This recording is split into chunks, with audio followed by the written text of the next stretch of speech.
அவரோட படங்கள்ல வந்து கமல் படம்னா சந்தான பாரதி இல்லாம இல்ல அப்படின்ற மாரி நீங்க ஏதோ ஒரு சின்ன கேரக்டராவது பண்ணிடுவீங்க. அ ஆரம்ப காலத்துலேருந்தே அவரோட படங்கள் நெறைய பண்ணியிருக்கீங்க. அவர வச்சு குணா பண்ணணும் அப்படின்னு நீங்க நெனச்சீங்களா? அவருக்காக எழுதப்பட்ட கதையா அது? இல்ல நெறைய பேர் அப்ப நான் டைரக்ட் பண்ணிட்டு இருக்கும்போது நெறைய பேர் கேட்டாங்க. ம். நீங்க ஏன் கமல வச்சு படம் பண்ண மாட்டேங்கிறீங்கன்னு. ம், ம். எனக்கு கமல வச்சு படம் பண்ணும்போது எனக்கு இந்த யூசுவல் ரெகுலர் படங்கள் பண்ணணும்னு எனக்கு ம். விருப்பம் இல்ல. ம்.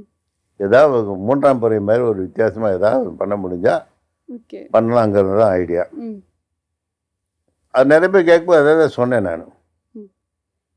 அப்படி இருக்கும்போது கமல் திடீர்னு கூப்பிட்டு அனுப்பிச்சாரு. நான் அப்ப மதுரையில இருந்தேன் எதுக்கோ.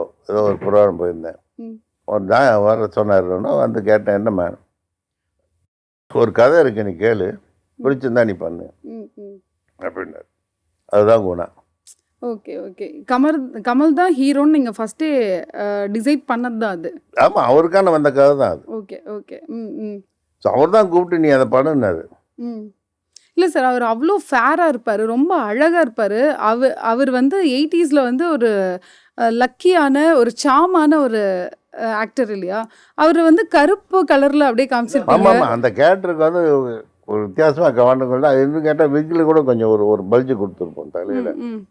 ஏன்னா சின்ன வயசுல அடிபட்டதுலேருந்து அவர் அந்த மாரி ஆயிட்டார்னு கதையில வரும். ம், ம். அதனால அவருக்கு கலரே டோனே மாத்தி தான் ஷூட் பண்ணோம். Okay, okay.